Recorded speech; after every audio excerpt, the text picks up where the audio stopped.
Hello. Hi, long time. Vana vari right.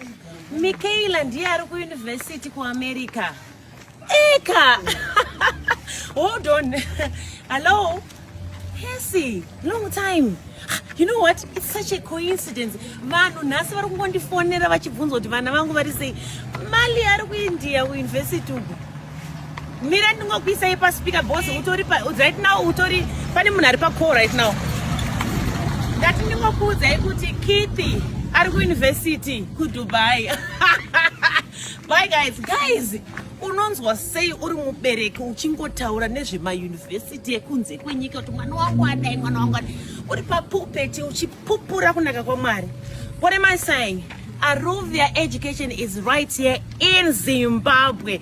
Muswa too much from 8:30 to 4. Tinenge tiripo paRainbow Towers. Vari muno muZimbabwe kuti tereresai.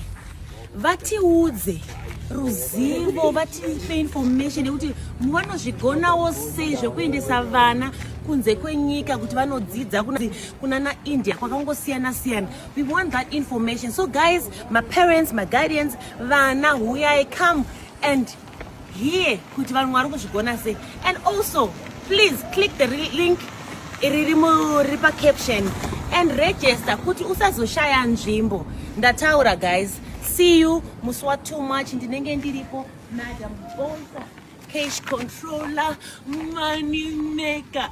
Yes, so guys, see you. Muswa too much. Rainbow Towers.